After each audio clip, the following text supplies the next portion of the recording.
So we started Centrose 2007, and we are really focused on targeting a class of hormones that we make in our bodies. And these hormones are actually quite active, especially early on in gestation when people are just starting to grow in the womb. And then at some particular time, that cell growth stops, and these drugs get highly upregulated. And so they're basically a way of our cells, or our bodies, to stop unwanted cell growth. And we take those drugs, put them onto a targeting mechanism called antibodies, and we target them directly to cancer cells, because those are the kind of cells that we don't want growing in our body, obviously. And it turns out that they are very different in their cell surface topography.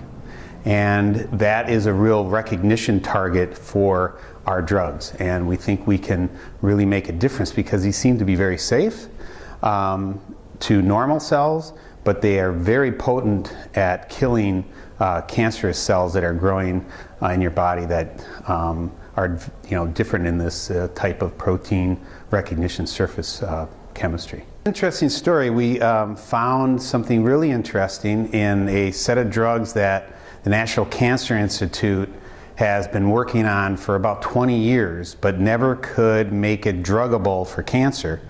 It's a drug that actually if we have heart arrhythmia, we'll take it small amounts to keep our heart beating naturally. It's actually, the University of Wisconsin was the first to show that this drug was a good anti-cancer drug back in 1964. So there's actually been quite a bit of money focused on these drugs, but pretty much people have given up on them because they were toxic to normal cells.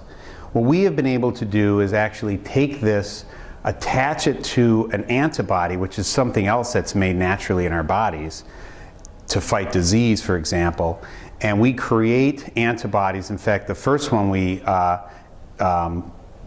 licensed initially from the National Cancer Institute in Japan, and then we transformed it into a humanized antibody. It targets what's called metastatic cancers. These are the late stage cancers that most chemotherapies really don't do a good job at. And because our antibody with the drug never needs to get into the cell, the mechanisms that keep cancer growing when you induce them with chemotherapeutics is not going to affect our drug. We're trying to focus on pancreatic cancer. We have a great collaboration with a group at the Medical College of Wisconsin where they have treated patients with up to 4 different drugs, and these drugs for pancreatic cancer are just not effective. So for a patient that has pancreatic cancer or any real late stage cancers where chemotherapy was not effective, this drug becomes maybe their last resort. But as we get more and more data in human patients, I feel it could be an early resort as well, because it seems to be so safe on normal tissues, normal cells. And so, for example, your hair doesn't fall out, you don't throw up, you don't get sick. All these horrible things that chemotherapeutics do to a patient may be a thing of the past when we can now target drugs not only to normal cells and all cells, but just to the cancer that's creating all the problems.